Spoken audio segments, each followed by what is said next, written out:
And we are away. Welcome to Getting to Professional Member for this month. And today we're going to be having a conversation around bundling. And look, it's a relatively simplistic conversation. And I hope you've brought questions. Otherwise, it's going to be a very short session. What I wanted to do to start with, Joe's joined us. Hey, Joe, get your cup of tea. Everyone else has had one. I wanted to go back first and just go over a couple of things, basically pricing. And I know I've covered it before, and I know we've got a session on it, but I just thought if I go back and cover pricing to start with, then that way we're all going singing from the same hymn book, so to speak. So what I'm going to do is, hang on a sec, let me just share. I've whipped up a trusty Excel spreadsheet, as you do. All right, so you should currently see my Excel spreadsheet. Is that what you're seeing? I'm assuming you've just said yes, Chris, even though you're muted. Nice. Yes. So what I wanted to start with is to just look at, hang on, someone said yes, great, awesome. Okay, so start with, just look at pricing in general. And this is pricing for around keynotes. And this is a very general conversation. And again, whenever we talk about money, it's really important. And a lot of people don't speak about money at PSA. And that's because we do not want to be accused of price fixing. Please be aware, because that's an issue. And this is why they don't speak from its stage, because there's fear that they'd say, oh, we should all be charging this, which is price fixing, which is illegal and naughty, bad. But there is no reason that we cannot have a conversation about what is the market price. And these are my perspective on what the market price in Australia is for keynote. So let's start at the top end. Over 50 grand is, if you're a one of a kind, US President, Richard Branson, whatever.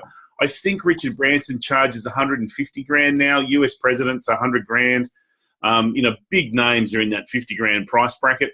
In Australia, to be 15 to 50 grand, you're sort of going to be an international celebrity.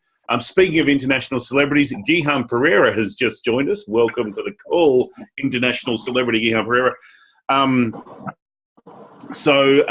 High-level celebrity kind of person, you really are looking at that 15 to 50. 10 to 15, you're looking at they're famous in business. They're not necessarily a household name. Kerry's just put the comment that Martina Navratilova is 100 grand US. So, and be aware the US market charges pretty much twice what we charge in US dollars. So to get that 10 to 15 in Australia, you've got to be famous in business. You've got to be someone of note, so to speak. 7 to 10, you've got a really good reputation. You're quite experienced. 3 to 6 is the common ground. 3 to 6 is the majority of people that you'll come across are in that 3 to 6 range. Probably middle of the road or an average fee is around the 4 or 5 for keynote. And anything under 2 grand and you're seen as a beginner. So there is a lot of damage you can do yourself if you charge too little. So I would suggest to you that you want to make sure you're considering what the perception is on what you charge. I know I made a mistake once and accidentally charged someone twice what my normal fee was, and they were very happy with that because they felt that meant that I was someone important. And I was very happy because I got twice my usual fee. So the question is this for conferences or also in-house conferences? I don't delineate between the two because the work that I do and the value I provide, regardless of whether it's for a conference or whether it's going in-house, it's pretty much going to be the same. I think these prices I'm talking about are more for keynote. Joe, if you're talking about a workshop, workshops can be different. I know for me, for my fee, that I have keynote, which is anything up to 90 minutes, half day, full day.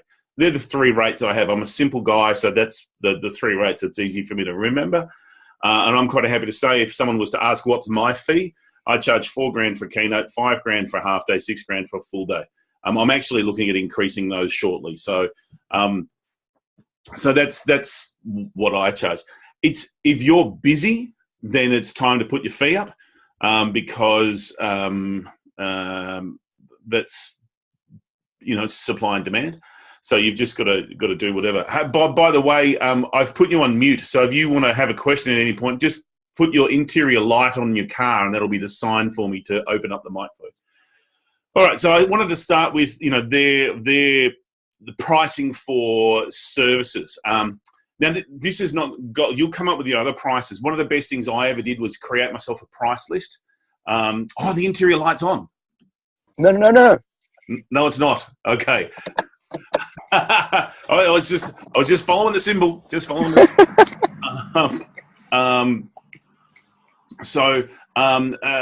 what was I saying? Oh, yeah. So the best thing I ever did was create a price list, because people would be talking to me saying, how much is that? And it felt like I was like, well, what's the price of my soul?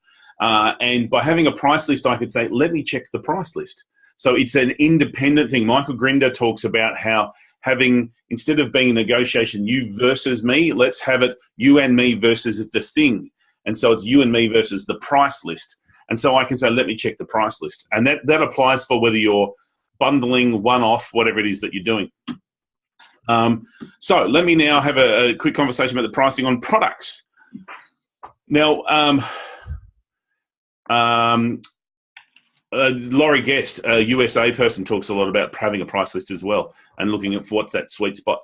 So, and again, I'm putting some pricing here, but also looking at what's the cost. Because when you're selling to your target market, what you want is high value, low cost. That's how you make the most margin. While it is very nice, and I hear people say, oh, I'm in business because I want to make a difference, it's also nice to earn money. And the best way to earn more money is to sell something that is low cost, high value. The easiest thing I've heard it said, the easiest thing to sell is discounted cash. So if you said to someone, here's $50,000, would you pay me $25,000 for it? You're like, straight away, yes. So if you can prove the value and prove it in a way that they know that it's really worth it, that's a really cool thing. So I just want to go through your costing here. So your book you'll charge somewhere between $15 to $35, and whether that's a physical or an ebook doesn't really sort of matter. The cost, and this is a cost to print it, not a cost to develop it, because when you're originally costing out a book and creating a book, that can cost quite a lot. Just to let everyone know, I have an accounting background, so I love spreadsheets. And so when I did my first run of my book, my unit cost was $25 per book. And so therefore, on the second edition, because all the editing, production, graphic design, that had all been spent in the first run and covered in the first run. So after that, it cost me about $5 a book. But depending on how many you're running and how many you're doing, your cost is about $5 to $15. Now, I say to $15 because when you're bundling, if you don't have a book yourself, you might buy it wholesale from other people. And I've had people do that with my book. I've sold them a bulk amount at a price where I've made good money and they've made good money, and you can then on-sell it. So if you're trying to bundle something up, you can sell other people's stuff. So that's something. CDs are awesome. I love CDs. I'm a big fan of CDs. That was my first one. They cost less than $2 to manufacture, but they're worth $25 to $30. The other time, sometimes I pay a little bit more, get them done in a DVD case. Oh no, I've triggered the green screen. Hang on. So it's, it can be quite different as to what you do. Here's another one that I've done. They can do packs. I recycle them. What I did is I recreated 3 or 4 I reprinted some of my old stock into a little pack and sell it off. So you've got things that can cost you somewhere between $5 to $50, but be able to sell them from $50 to $300. MP3s, once you've done your production costs, their actual manufacturing costs are zero. I wouldn't sell stuff on a USB key, purely because the value of a USB key is not seen to be very high unless you can package it up. Like here's a USB key I've got from someone else, and it's a really funky kind of business card. And it's also a USB key thing going on. Here we go. So I don't know if you can see that very well. Anyway, so you can get that stuff. Kerry's saying she had CDs in Manila. They cost her $1. She sold them for $10. So you can get some really good margin on product. But what you're also getting is leverage. When you're selling your own service, it's $1 per hour. So you want to leverage it. Newsletters, just so you know, newsletters are worthless. No one wants to pay for a newsletter. It's hard enough getting someone to subscribe for a newsletter. Videos, if you've got an online video, is the same as an MP3. So there's a whole lot of stuff there, and that's not, you might have some other products or services that you can bundle up. I know I've sold some consultation kind of stuff, so I'll come and do a keynote and then come and do a half-day consulting or something afterwards. The only cost to you there is time, and you can just figure that into your bundle. Again, they don't want to pay for podcasts because the perception is you can get it for free, regardless of how good you might think it is. So, you know, you want to really consider what is the value of what I'm offering here. There's online resources like a Vault. Their value is around $50 a month, that kind of stuff. So, you know, really have a look at what some of the value is. So the whole conversation today is, let me drop out of this, is all about how do we then value that for ourselves? How do we value that when we're trying to sell something to our clients? So what I would strongly suggest that you do is, you've got someone who's interested. I'm assuming you've got a client who's interested. You've got someone who sort of cares about you and is happy to pay money. What I would then do is then look at, okay, how can I position this in a way that they are going to get more value, they're going to be interested to buying it, and they're happy to pay more money for it. Now, most businesses that I'm dealing with are always asking the question, they're always tight for money. How can we get it for, how can we get more for less? How can we say, oh, that's not quite in our budget. Our budget doesn't stretch that far. But if you can prove the value of it, if you've got some testimonials or some other people who are already using your resource and saying how amazing it is, or you can say this will save you X amount of man hours, person hours, then, you know, it is a lot easier sell. I know that I was having a conversation with, what's his name? Guy out of the UK, Nigel, and what he does when he's negotiating, he'll say, oh, for my standard fee, I'll give you, and you've got 150 people in the audience, I'll give you 13 books. And they're like, oh, that's amazing, that's great. What if we want books for everybody else? Yeah, I can do you a deal on that. So he's sort of giving 13 to try and upsell to the 150 or whatever it is. Or to try and, if they're like, oh, we'll put a big order in and say, tell you what, I'll only charge you for 120 because that rounds up to 4 cases, blah, blah, blah, whatever it is. But it gives you an option. So sometimes you've got to give a bit to try and to sell, to be able to bundle it up. And again, I'm not talking about selling from stage. It's about selling before you're there, because before you are there is the time where the client is super interested and I think you're amazing. After you've spoken, it's like, great, that's done, next. So, and it's hard, particularly at some of the corporate events, to try and sell afterwards because they're like, we've paid you your fee. So if you can bundle that up to start with, I'm finding I'm getting success with saying, look, rather than just doing a keynote, what about if I do a promotional video or a webinar afterwards, or let's do a video. I've done quite a few times. I've done a summary video using photos from the day, grabbing 4 or 5 key points that are then sent out a month later as a review. And the client loves that, because the way I sell it is by saying, you have spent so much money on the day, and you and I both know that in a month's time, they're going to have forgotten they've even been there. And they're like, oh yeah. So why don't we do this and then that, and it'll make it last. And they'll be, oh, that's great. And it's only a marginal increase on the fee. So they're the kind of things that you can bundle up. So talking to Brad Tonini, and he talks about the good, better, best model. Big Dave talked about a good, better, best, wahoy model. So let me show you the models that have been commented on here on the bundle. So again, don't forget, we're talking about, we want high value, low cost. That's what we're after. Sorry, someone had just put a comment, and here we go. Where's the chat? Oh yeah, Kerry said price per head. Yeah, definitely. Some people you can charge, because it seems less if you go price per head. I had one client where I provided an online resource, and I said, look, it's only going to be $27 per person. They're like, oh, 27, that's great, fantastic. They forgot that by doing it all around Australia, there was 1,000 people. But when they're looking at their unit cost, that can work really well. So it is one way of doing it, to say, okay, because you're getting this, and this, let's look at a unit cost. And I've just made up numbers here for fees and stuff, but typically what Brad was saying is, if you're going to have, yeah, you're right. Kerry's just saying, especially if you're giving resources that are valued at X dollars, by saying, let's say the resources are worth $50 and you say, I'll do it for $15 a head. They're like, wow, that's a huge discount. But if they've got 1,000 people, it's 15 grand for you, which you're like, yay, that's better than my 5 grand fee. What Brad was saying is, when you do the good, better, best model, better is typically 10 to 20% increase in price on the good, and best is quite a bit more.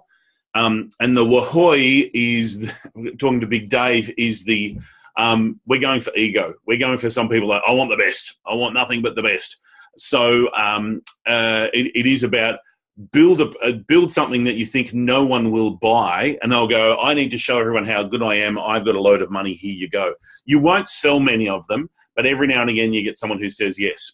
So here's an example. And I've presented in some of the proposals I've sent, I've presented in this kind of table format.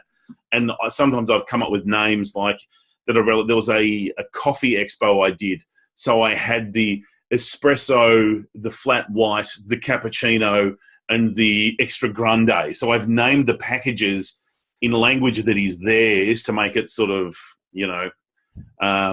something that's just a little bit quirky and sexy for them. So for example, for the good, it'd be, pay your fee, get your keynote, maybe an MP3 that you've got, and the newsletter. Again, remember, newsletter's not valued at anything, but it's like, typically I'll say, oh, the newsletter, that's priceless, bit of a joke. Better might include all of that plus a CD pack or a CD or a book or something else. Best might, and again, if you're looking at giving a book away or including a book, you need to know, how many people am I giving? How many copies of this book is it? You got to make sure you crunch your numbers, because sometimes if it's big enough, you'll lose money, and you don't want to do that. Best might then go on to include in a video, a DVD, or an e-course. I know one of the coolest things, and I learned this from Gihan Pereira, legend that he is. The e-courses don't have to be super mega complicated, although Thinkific is very easy to use, and a lot of speakers recommend Thinkific. I've got 3 e-courses, and they're done from my email autoresponder. So essentially what I do is, and I use them a lot as an inclusion, is I get everyone's email address, and they get an email. It's a 12-week course. I've got 12 different web pages with the password. They'll get an email going, oh, this week we're talking about blah, blah, blah, blah. Click on this link and use the password, and it's something relevant. If I'm talking about, I don't know, sales techniques, it'll be like, mega sales, or something that makes them a bit excited about it. So it is a very simplistic thing to do. Nowadays, though, people like to binge, so drip feeding week by week isn't as appealing as it used to be, because people want to go to Thinkific and they're like, I want to do it all now, or I want to do a big burst of it and then come back another couple of weeks later. So you can set that kind of stuff up. And the Wahoy is basically give them everything you got, throw in a bit of consulting or whatever. And again, I've just made up so you can see it's like the gold, silver, bronze kind of thing, but it's just sort of coming up with something. And it is having that conversation. Now, they might come back to you and say, oh, we really like the stuff that's in the better, but we want the e-course. And you say, no worries. Let me customize a bespoke package for you. So you might be able to include the e-course and say it's, $10,000 or $9,000 to fit into this example. Or you might be able to go back to them and say, well, what is it that you really want? And let me create something bespoke. And so rather than being the $7,000 or $12,000, do as Kerry says and just go, oh, that's only going to cost you $97 per head.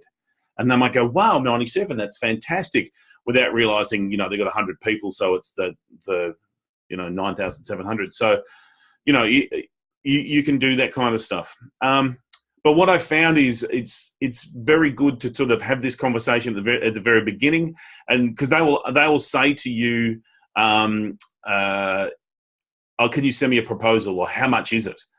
And the how much is it question always has, well, it depends. It depends on what you're after. What do you want? What are you trying to achieve? And how can I help you get there? Joe's asked, would I share a table like this on a website or keep it for proposals? I'd keep it for proposals because everyone's going to be different, and it gives you the flexibility to create whatever you want. It depends on your offering. Like, Joe, you might have, I know I've seen it with some trainers or coaches. They might have here's my monthly package, here's my monthly golden package, and here's my da-da-da-da-da. So it includes this but not that, and some of the other. But what happens is when you put stuff on the website, you become a commodity, and they just do a price comparison. You want to have the conversation. You want to have them saying to you, oh, I'd love the idea of having a bit of this and a bit of that. How much is that? And you can then say, well, what are you after? So we can best create something that's going to suit your need and your budget. Otherwise, it'll be like, oh, here's Joe. She's an expert on LinkedIn, and she's $4,000. And here's Fred Nurk, and they're an expert on LinkedIn, and they're $3,900. Well, we'll get them there $100 cheaper. And you don't want to have that kind of comparison. So just having a look. Okay, there's a price. Yeah, cool. So Joe's just saying that she has service pricing online and speaking training sent privately. Cool. And I know there are some speakers that have their prices online. Not many in Australia, but I know a couple of the Americans do. And that's just like, this is my price and this is what I charge. Shep Hyken has it on his website. He's 15 grand for keynote, 15 grand US, plus expenses. So, and then for him, because he's at the point where it's just like, great, this is my fee, take it or leave it. And others will then try and build a package around it. So it just depends on where you're at. So that's really all I wanted to have a conversation around with the bundling, saying that's the kind of thing that you can put there. When it comes to putting proposals, I've got to tell you, one of the things that I did, again, I learned from Brad, is that whole concept of when people say, oh, can you send me a proposal? I always say, yes, of course. Are you the 2-page kind of proposal or 28-page kind of proposal person? And they nearly always go, oh, 2 pages. Because I have found that I have lost myself writing proposals for people, and what they've done is sucked out the guts of it and decided they're going to train it in-house. There's one Australian bank that has done that to me a couple of times. So I just do hey, we'll do a high-level 2-page, we can have a conversation about what it's about and go a little bit further. So that's the kind of thing. Yeah, no, not that one, Kerry. Yeah, and Lisa's saying government proposals. Government proposals is just like, man, they want to know everything. And so much of the stuff they want to know is so irrelevant. And typically when you've got, and government at the lowest price. I love that joke. I think it was on Apollo 13 that was on the other day. Sitting in a rocket ready to go to the moon saying, don't you feel comfortable being on something where all the parts were sold to the lowest bidder, So I'm going to open up for any questions that you might have around the concept of bundling and or pricing, or if any of you have had any ideas or experiences, stuff that you've done, love to hear it. But it's a matter of having a play with it and looking at how can I add value, high value, low cost, because that'll enable you to charge more. And, I've heard, there's all the stories about, oh, you stand in front of a mirror and say the biggest number you can without laughing, blah, blah, blah, blah. But it's at the end of the day, I always look long-term, and I have this conversation with my clients, particularly as an MC. And my commitment is I say to them, I want to do such a good job that you say to me, we couldn't dream of running this event without you next year. So I plant the seed that I'm a long-term commitment to them. And I found that works really well because they're like, oh, yeah, no, if you're good, we want you back. And then it's just up to me to do a good job. Kerry, you look like you've got a question. Well, yes, because I'm in this process with an organisation in India, and I absolutely love the you know, are you a 2-page kind of person or a 28-page? Not that I ever want to offer a 28-page, like 2 pages does my head in.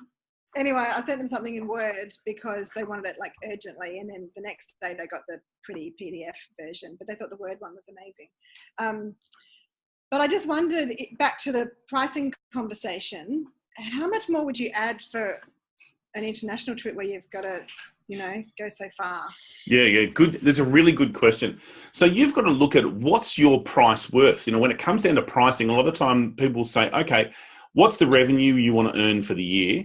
How many gigs do you think you'll be getting?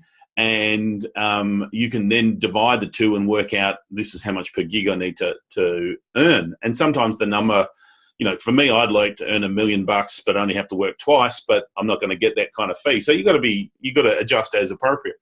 Now, the thing with doing overseas gigs, you must get paid before you go. There is too many instances of people getting over there going, oh no, we've had to cancel it. And, you know, and I know, Kerry, you've had some delightful experiences with that. And there's so many speakers that have had that issue. So you must get paid. At the very least, get paid half and get them to pay for your expenses. And sometimes it's hard because these gigs and deals that they talk about, it seem amazing, but you just got to be true to yourself. Yeah. Now, here's the thing when doing overseas work. It is not just the gig. So, for example, if you're going over there to do let's say a keynote, maybe a breakout, so it's got for your day.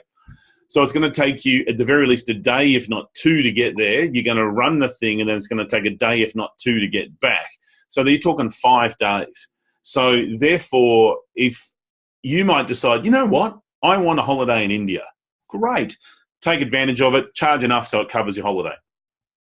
But if you're like, I want the work, but I'm going to fly there, do it, and come home, then you got to go, well, what's that worth to me?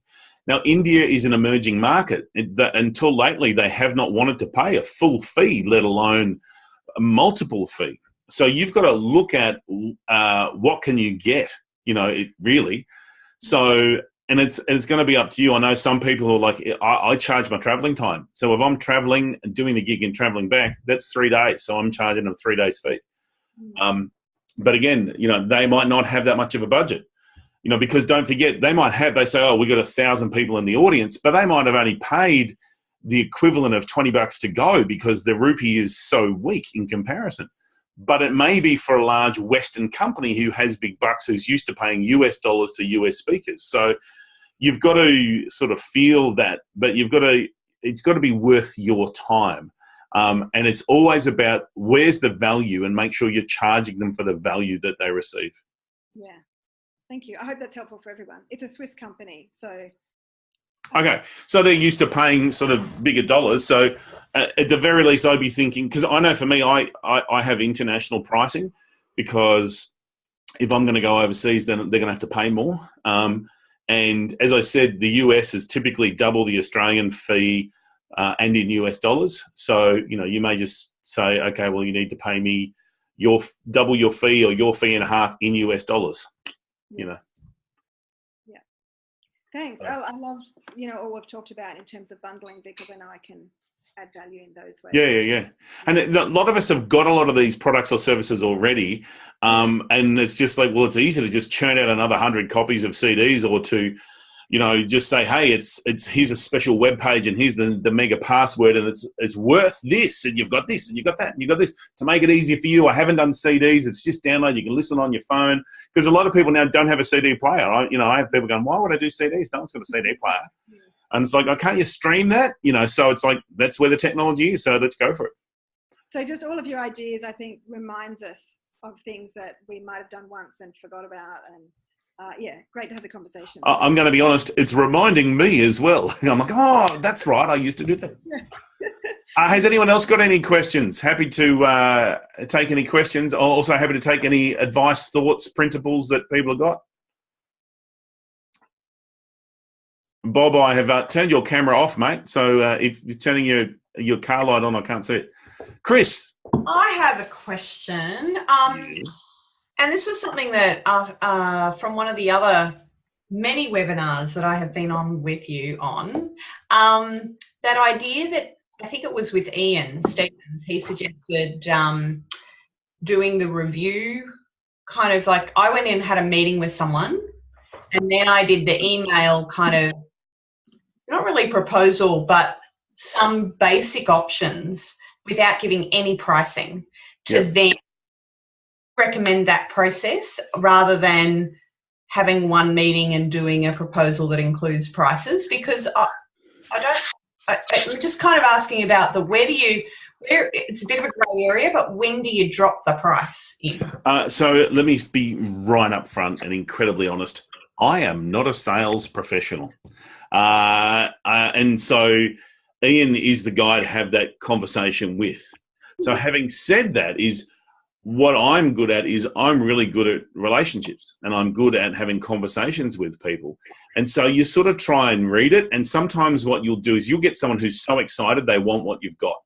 Yeah. And they don't talk about price and you don't talk about price. They basically make the commitment and then go, oh, by the way, how much is that? And sometimes they'll be right up front going, no, we need to know before we have this conversation, how much is it? And you can then go, I don't know what you want yet. I know Tim, he's going to kill me for forgetting his name. Tim, can't remember his last name, said to me once that he'll have a conversation with people and he'll say something along the lines of, look, my fee is usually somewhere between $10,000 and $25,000. Yeah, that does sound like Tim Wade. No, it wasn't Tim Wade. But for what you're talking about, it seems to be more down the lower end of the scale. So what you're doing is saying, usually I'm charging like a Mercedes-Benz, but you're sort of in the Commodore kind of range. And they're like, oh, great, that's better. At least they're sort of going, at least it's not 25. 15's a bit more than what I want, but it's not 25. So that is a strategy that can work as well. Okay, thank you. Any other questions, comments? Wasn't Tim Reed? I can see his face. Lovely Joe. Hello, I have a question, of course. Was it Tim the Futurist guy? Yes, Longhurst. Tim Longhurst. Yes. sounded like him. My question's slightly really relevant right now because I've got Eventbrite open and I'm changing my public workshop pricing. So talking packaging, I'm sick of piddly figures and getting bums on seats. So I've decided to go and do a one and a half day workshop. So 1 day, half day follow-up, package it in with a Zoom, half an hour Zoom and a profile review. So I just really wanted your feedback, packaging something like that and charging like $9.75 or something. What are your thoughts? And keeping it very, very niche, like a very limited. Yeah. So it sounds a bit more high end. Again, you've got to position the value on that. So my thought process is, and I see people sort of who are like, they want to do, a value conference and they're only charging $350 for a day or something. And I'm just like, you're underpricing. If it's only $350, it's just not worth it. So to have a day and a half and an individual profile review and it's under $1,000, I reckon that's got legs.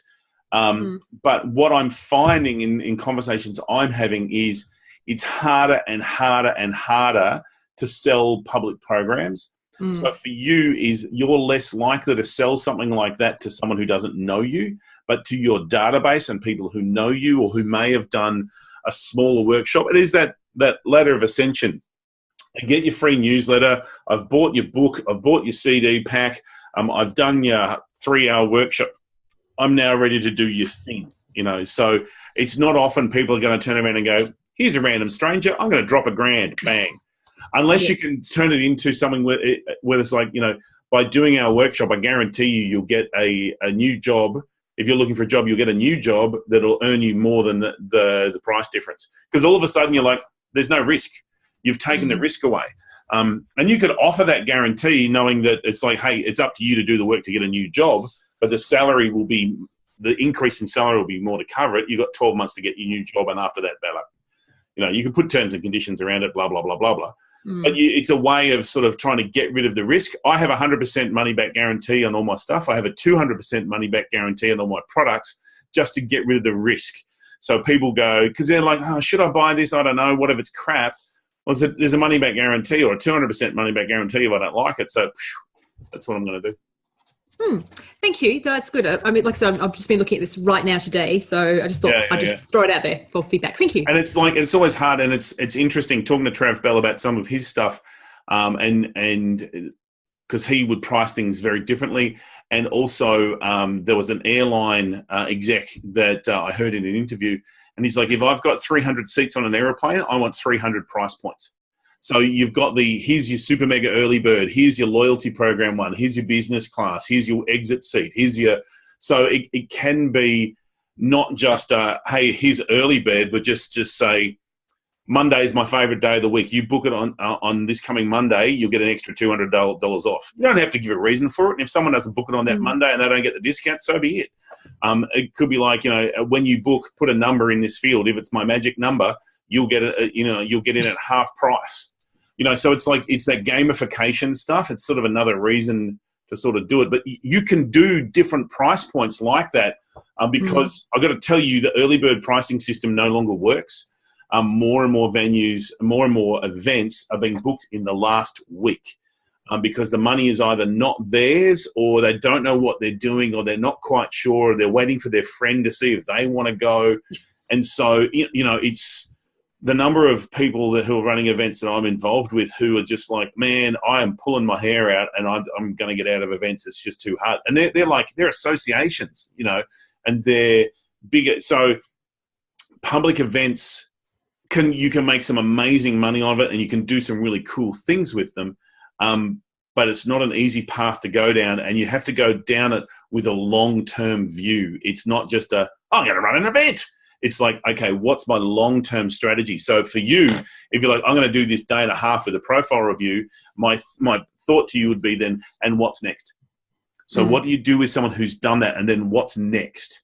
Is it, okay, then I've got an online masterclass, or then I've got a review session, or then I've got how to have online using, how to ongoingly use LinkedIn versus just setting up your profile. Yeah. And so it may well be that, I'm going to run these dirt cheap webinars for, $27 that I speak for 45 minutes on. Today, I've been designing some webinar stuff today. So I'm going to do an 8-week course. I think I'm probably going to charge, they're going to be half-hour webinars. I'm probably going to charge around less than $50 for it.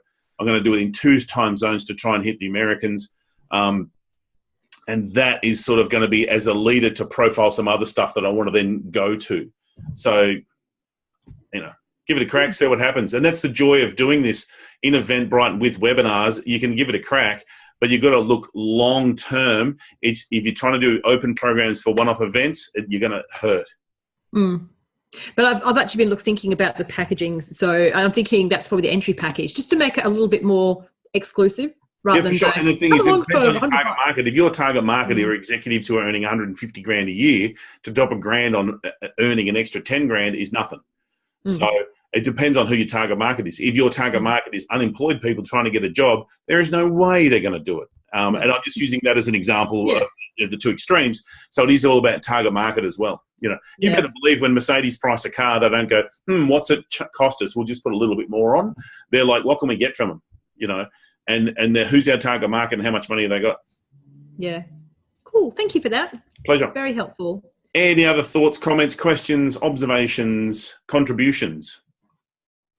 Again, I'm no guru. I'm just a dude who does okay speaking, but I just, I'm sharing what I can. All right. With there's no further questions, so I'm gonna leave it there. I hope it's been good for everybody. Thank you for being part of it. And I will stop the recording. I'll see you next time.